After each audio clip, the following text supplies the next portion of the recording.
नमस्कार दोस्तों, स्वागत है आपका स्टॉक गाइडेंस में। सो फ्रेंड्स, आज मैं पेटीएम पे डिस्कस करने वाला हूं। इस वीडियो में हम लोग कंपनी के बिजनेस, कंपनी फंडामेंटल और टेक्निकल ग्राफ पे डिस्कस करेंगे। लेकिन डिस्कशन में आगे बात करने से पहले वीडियो को पॉज कर दीजिए और वीडियो को लाइक जरूर कर दीजिए, क्योंकि बहुत से लोग वीडियो को देखते हैं लेकिन लाइक करना भूल जाते हैं। तो इसलिए सबसे पहले वीडियो को लाइक कर दें। और अगर ये स्टॉक आपके पोर्टफोलियो में है तो कमेंट सेक्शन में जरूर कमेंट करें कि आपने ये स्टॉक लॉन्ग टर्म के लिए बाय किया है या शॉर्ट टर्म के लिए। और अगर मेरे से कोई पॉइंट मिस हो जाए और आप कोई पॉइंट ऐड करना चाहते हैं तो कमेंट सेक्शन में जरूर कमेंट कर दें, जिससे और लोगों को हेल्प मिल सके और इस तरह से हम छोटे इन्वेस्टर एक दूसरे की हेल्प कर सकते हैं। इस वीडियो के आधार पर आप बाय या सेल नहीं करेंगे, ये वीडियो सिर्फ एजुकेशन पर्पज़ के लिए है। तो चलिए वीडियो शुरू करते हैं। पेटीएम पे बात करने से पहले हम लोग इंडियन पेमेंट इंडस्ट्री पे डिस्कस कर लेते हैं, जिससे हम लोग को पेटीएम या फिनो पेमेंट बैंक जैसी कंपनी को समझने में इजी होगा। तो इंडियन बैंक इंडस्ट्री को आज से 10 साल पहले और आज के डेट से कंपेयर करें तो काफ़ी चेंज आ गया है। लास्ट 10 साल में आरबीआई ने बहुत सारी चीज़ों को इंट्रोड्यूस किया है, जिससे कि पेमेंट सिस्टम और भी ज़्यादा डिजिटल बन पाए। सबसे पहले 2010 में स्मार्टफोन का यूज एकदम से इंक्रीज हो गया था, और फिर 2014 में पेटीएम वॉलेट लॉन्च हुआ, 2016 में यूपीआई लॉन्च हुआ, 2017 में क्यूआर स्कैनर आया और 2018 में फास्टैग आया। तो इन सभी इनोवेशन से ये समझ में आता है कि इंडियन पेमेंट इंडस्ट्री में पिछले कुछ सालों में एक बहुत स्ट्रॉन्ग ग्रोथ आया है, और आगे भी इसको यूज करने वाले लोग और इंक्रीज ही होने वाले हैं। और ऐसा मैं इसलिए कह रहा हूँ क्योंकि अगर हम टोटल डिजिटल पेमेंट का वॉल्यूम देखें तो पिछले 3 सालों में 45% का CAGR से ग्रोथ आया है। तो अगर इंडस्ट्री में इतनी अच्छी ग्रोथ है तो पेटीएम में भी अच्छी ग्रोथ होनी चाहिए। तो चलिए बात करते हैं पेटीएम के बिजनेस के बारे में। तो पेटीएम इंडिया का सबसे पहला mobile first payment digital platform है, जो कि कैशलेस ट्रांजैक्शन करता है, जैसे कि मोबाइल रिचार्ज, इलेक्ट्रिसिटी बिल या डीटीएच रिचार्ज। पेटीएम पे और भी बहुत कुछ मिल जाएगा। पेटीएम इंडिया का सबसे लार्जेस्ट पेमेंट प्लेटफॉर्म भी है। इनके 33 करोड़ से भी ज़्यादा रजिस्टर्ड कंज्यूमर है और 2 करोड़ से ज़्यादा रजिस्टर्ड मर्चेंट्स हैं, जिन्हें ये payment service, e commerce, cloud service और फाइनेंशियल सर्विसेज ऑफर करता है। यानी कि ये B2C बिजनेस के साथ साथ B2B बिजनेस भी करता है। तो पेटीएम हर जगह देखने मिल जाएगा, चाहे वो कंज्यूमर के लिए हो, बिजनेस के लिए हो या फिर पेमेंट करने के लिए हो। इवन पेटीएम मनी के थ्रू म्यूचुअल फंड्स, इंश्योरेंस और ब्रोकरेजिंग बिजनेस में भी है। तो इससे ये पता चलता है कि पेटीएम अपने अराउंड एक इकोसिस्टम क्रिएट कर रहा है, जिससे ज़्यादा से ज़्यादा कस्टमर पेटीएम के प्लेटफॉर्म को यूज करे। और पेटीएम इतने सालों से मार्केट में है, जिससे पेटीएम ने अपना एक ट्रस्ट और ब्रांड बना लिया है। बट 2016 में जब से गूगल पे और फ़ोन पे आया, तब से गूगल पे और फ़ोन पे ही मार्केट लीडर रहा है। फ़ोन पे के पास ऑलमोस्ट 47% का मार्केट शेयर है, जो कि सबसे ज़्यादा है। और सेकेंड पे है गूगल पे, 38% मार्केट शेयर। और वहीं पेटीएम का मार्केट शेयर 14% के आसपास है। यानी कि मेन कंपटीशन और मार्केट लीडर गूगल पे और फ़ोन पे में है। तो अब सोचने वाली बात यह है कि पेटीएम इंडिया में सबसे पहले आया, इसका ट्रस्ट और ब्रांड भी अच्छा है, बट फिर भी इसका मार्केट शेयर काफ़ी कम क्यों है। तो चलिए अब इसका मेन रीजन को समझने की कोशिश करते हैं। सबसे मेन रीजन मुझे लगता है कि पेटीएम का बिजनेस काफ़ी ज़्यादा डाइवर्सिफाइड है, और इसके साथ साथ पेटीएम के ऊपर आरबीआई और सेबी, इनके रूल्स भी अप्लाई हो जाते हैं। तो ऐसे में एक ही चीज़ में फोकस करना काफ़ी टफ हो जाता है, जिसमें वो नंबर 1 बन सके। और पेटीएम का सबसे मेन ड्रॉबैक इनका कंटिन्यूअस लॉस होना। पेटीएम अभी तक एक बार भी प्रॉफिट में नहीं आया है। अगर आप भी शेयर मार्केट में इन्वेस्टमेंट शुरू करना चाहते हैं तो आप इंडिया के फास्टेस्ट ग्रोइंग और रतन टाटा की इन्वेस्टमेंट वाली ब्रोकरेज फॉर्म के साथ आप अपना डीमेट अकाउंट ओपन कर सकते हैं, जिसका लिंक आपको डिस्क्रिप्शन में मिल जाएगा। सो फ्रेंड्स, ये है शेयर का टेक्निकल ग्राफ, और इसका जो लास्ट क्लोजिंग जो दिया इसने फ्राइडे को, इस शेयर ने 1118 रुपये पे क्लोज दिया इसने, और इसने लोअर अभी तक बनाया है, 1000 का लोअर है। और इसका जो करंट जो सपोर्ट निकल के आ रहा है वो है 900 रुपये का सपोर्ट है। आइए मैं 900 रुपये का सपोर्ट क्यों बता रहा हूँ, क्योंकि कुछ टाइम पहले, कुछ दिनों पहले मैक्वायरी एक ब्रोकरेज फॉर्म है, जिसने ये बताया कि जो पेटीएम का आने वाले समय में लोअर जो है बना सकता है, वो 900 रुपये का लोअर बना सकता है। और इसलिए मैं आपको 900 रुपये का अभी सपोर्ट बता रहा हूँ। हो सकता है कि ये ब्रेकडाउन दे नीचे और कोई और भी सपोर्ट बना सकता है, या हो सकता है कि ना भी बनाए, कि अभी 1000 रुपये के आसपास से ये रिट्रेट हुआ है हल्का सा फ्राइडे के दिन, तो हो सकता है कि यहीं कहीं से ये रिट्रेट करके ऊपर की ओर चला जाए। वैसे तो वो तो आने वाले टाइम में पता चलेगा, बट फिलहाल जो टेक्निकल ग्राफ देख के ये समझ में आ रहा है कि शेयर में तो अभी तो अच्छी खासी वीकनेस अभी चल रही है, तो बहुत ज़्यादा चांस है कि ये जो इसका लोअर है 1000 रुपये का, ये जरूर ब्रेक डाउन देगा और 900 रुपये का टच करने की कोशिश करेगा। उसके बाद ये क्या ये और ब्रेक डाउन देता है या फिर यहाँ से रिट्रेट मीन्स रिटर्न हो जाता है, वो तो अभी कुछ नहीं कहा जा सकता। जैसी वीकनेस है और जैसा इसमें फॉल देखने को मिला है उस हिसाब से तो लगता है कि ये और नीचे जा सकता है। और इस शेयर में इतनी ज़्यादा गिरावट आने का रीज़न एक और भी है कि कहीं ना कहीं शेयर का वैल्यूएशन काफ़ी ज़्यादा हाई है और अभी भी अच्छा खासा ये मुझे हाई ही लग रहा है। अपने बुक वैल्यू से अगर मैं कंपेयर करता हूँ इसके पर शेयर की प्राइस की, तो कहीं ना कहीं मुझे ये दिखता है कि अपने बुक वैल्यू से अच्छे खासे हाई पे ये ट्रेड हो रहा है। तो खैर, तो देखिए अभी जो सपोर्ट है, एक चीज़ जान लो कि आप 900 तक के लिए वेट करें।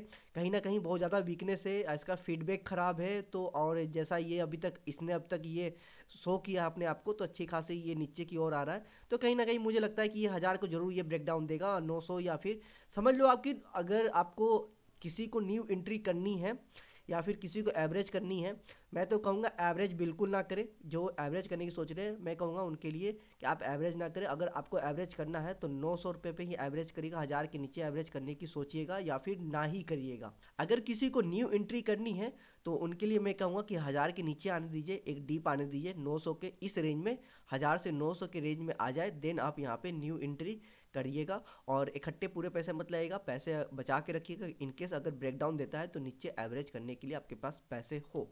और दूसरी बात अब इसमें ये है कि इसमें मजबूती या फिर ये जो गिरावट कंटिन्यूस देखने को मिल रहा है इस शेयर में, वो कब जाके एक ऐसे प्राइस पे, किस प्राइस पे जाके वो एक मीन्स कहीं ना कहीं से मजबूती देखने को मिलेगी, तो वो ये प्राइस है आपका 1300 से लेके 1400 के आसपास में।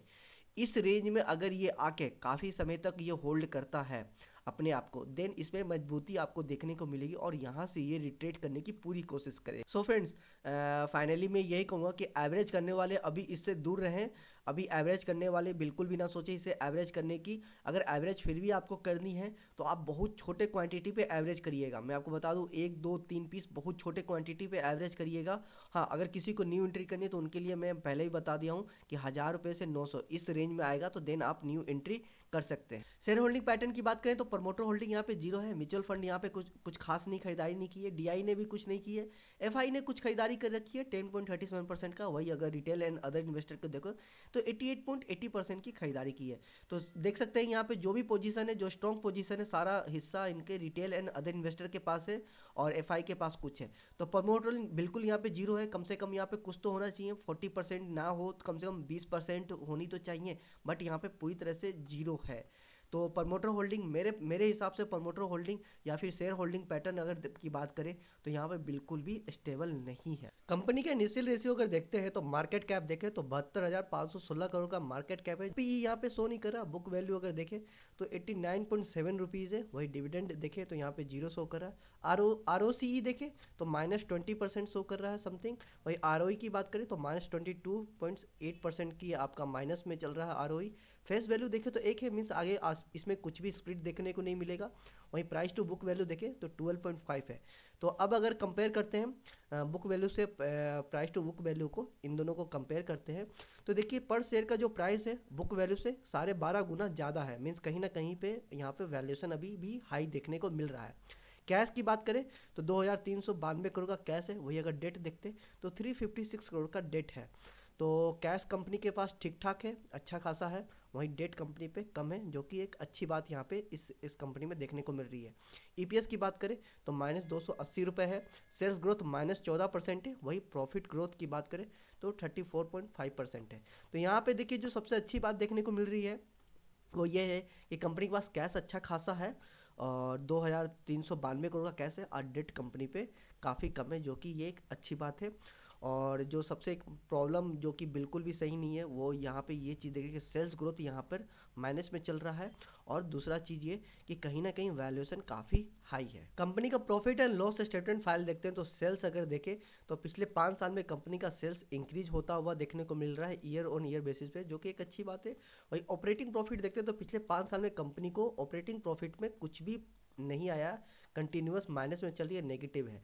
और ऑपरेटिंग प्रॉफिट क्या होता है? ऑपरेटिंग प्रॉफिट उसे कहते हैं जो कंपनी के कोर बिजनेस है उसको प्रॉफिट क्या मिल रहा है उसको ऑपरेटिंग प्रॉफिट करते हैं। मीन्स कंपनी जो भी कोर बिजनेस करती है उससे कंपनी को जो पैसे आने हैं उसी को कहते हैं ऑपरेटिंग प्रॉफिट। तो जो कि बहुत ही इंपॉर्टेंट चीज़ होता है ऑपरेटिंग प्रॉफिट देखना किसी भी कंपनी में। तो यहाँ पे ऑपरेटिंग प्रॉफिट आप देख सकते हैं कि पिछले 5 साल से माइनस में है, जो कि एक सबसे ज़्यादा बहुत ही ज़्यादा परेशानी वाली बात यहाँ पे देखने को मिल रही है कि कंपनी को अभी तक 5 सालों में ऑपरेटिंग प्रॉफिट से कुछ भी प्रॉफिट नहीं आया, मीन्स माइनस में है पिछले 5 साल में।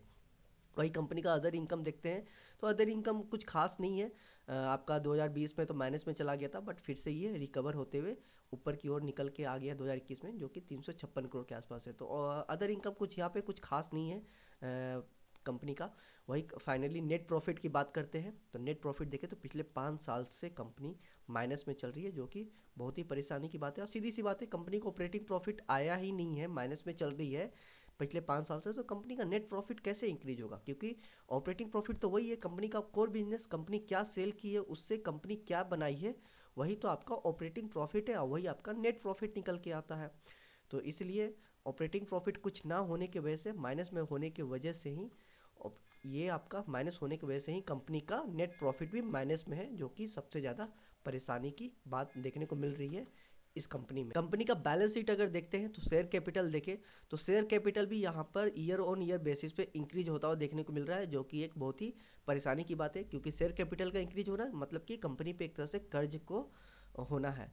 वही अगर रिजर्व की बात करें तो कंपनी का रिजर्व यहाँ per year on year basis पे इंक्रीज हो रहा है। हालांकि 2021 में कम हो गया 2020 से, बट फिर भी ठीक ठाक देखा जाए तो कंपनी के पास रिजर्व है, जो कि एक बहुत ही अच्छी बात है। वही अगर डेट अगर देखते हैं तो डेट यहाँ पर कंपनी का 2015 से 16 में इंक्रीज हुआ, 19 में बहुत ज़्यादा इंक्रीज हो गया, 20 में फिर कंपनी ने कम की अपनी डेट को, और 21 में फिर से ये इंक्रीज हो गया। तो देखा जाए तो ओवरऑल देखा जाए तो कंपनी के ऊपर का जो कर्ज है वो इंक्रीज हो रहा है या फिर ठीक ठाक कर्ज है कंपनी के ऊपर में। तो कहीं ना कहीं ये भी एक परेशानी की बात है। कंपनी का कैश फ्लो अगर देखते हैं तो ऑपरेटिंग कैश फ्लो देखें तो आपका अगेन ऑपरेटिंग कैश फ्लो देख रहे हैं तो पिछले 5 साल से कंपनी का माइनस में ही है, जो कि कुछ देर पहले भी बात हुई थी प्रॉफिट एंड लॉस में, मैंने आपको बताया कि ऑपरेटिंग प्रॉफिट कंपनी का माइनस में है। तो उस हिसाब से अगर कैश फ्लो स्टेटमेंट में भी देखते हैं तो ऑपरेटिंग कैश फ्लो भी माइनस में ही रहा, जो कि एक बहुत ही परेशानी की बात यहाँ पर देखने को भी मिल रही है। वही अगर नेट कैश फ्लो देखते हैं तो 2015 से 2018 में तो 16 में इंक्रीज हुआ, 19 में फिर से ये माइनस में चला गया, 20 में ये फिर से प्लस में आया है और अभी ये मार्च 2021 में ये माइनस में चला गया है। तो कहीं ना कहीं कंपनी का नेट कैश फ्लो भी माइनस में है, जो कि कहीं ना कहीं ये भी एक बहुत ही परेशानी की बात है। क्योंकि नेट कैश फ्लो कंपनी का माइनस में नहीं रहना चाहिए, प्लस में रहे तो अच्छी बात है, या फिर इंक्रीज होता रहे तो अच्छी बात है। तो देखिए इसमें जो सबसे परेशानी की बात दिख रही है ना कि कंपनी का ऑपरेटिंग जो प्रॉफिट है वो है ही नहीं, जिस वजह से कंपनी का ऑपरेटिंग कैश फ्लो भी कुछ भी नहीं है, माइनस में है, जो कि सबसे ज़्यादा यहाँ पे परेशानी की बात दिख रही है इस कंपनी में। बस एक मीन्स बैलेंस शीट और प्रॉफिट एंड लॉस स्टेटमेंट को ये सब देख के मैं बस इसमें एक ही चीज़ मुझे अच्छा लगा, जो कि दिख रहा है काम का एक अच्छा चीज़ है, वो ये है कि कंपनी के पास कैश अच्छा खासा 2000 करोड़ से ऊपर का कैश है और कंपनी का जो टोटल डेट है 600 समथिंग करोड़ का डेट है। तो कहीं ना कहीं कंपनी के ऊपर जितना डेट है उस पर उससे 3 गुना ज़्यादा कंपनी के पास कैश है, जो कि आप कंपनी को एक तरह से डेट फ्री कह सकते हैं। बट फिर भी कंपनी अपने प्रॉफिट ऑपरेटिंग प्रॉफिट से कुछ भी पैसे नहीं बना रही, जो कि सबसे ज़्यादा परेशानी वाली बात है। ध्यान रखिएगा, मैं आपको बार बार बता रहा हूँ ऑपरेटिंग प्रॉफिट कंपनी का कंटिन्यूस पिछले 5 साल से माइनस में है। मीन्स कंपनी काम तो कर रही है लेकिन पैसे प्रॉफिट नहीं बना पा रही है, जो कि सबसे ज़्यादा परेशानी वाली बात इसमें देखने को मिल रही है। बट फ्रेंड्स, इन्वेस्ट करने से पहले आप खुद भी रिसर्च कर लें, देन आप डिसीजन लें। आपको इस कंपनी के बारे में क्या लगता है आप मुझे कमेंट सेक्शन में जरूर कमेंट करें। उम्मीद है मेरी ये छोटी सी कोशिश आपके कुछ काम आएगी, और अगर आपको इस वीडियो से कुछ वैल्यू या नॉलेज मिली हो तो इसके बदले आप मुझे सपोर्ट करने के लिए वीडियो को लाइक कर सकते हैं, और अगर चैनल पर नए हैं तो चैनल को सब्सक्राइब भी कर दें। मिलते हैं अगले वीडियो में, तब तक के लिए आप अपना और अपने पोर्टफोलियो का ख्याल रखिए।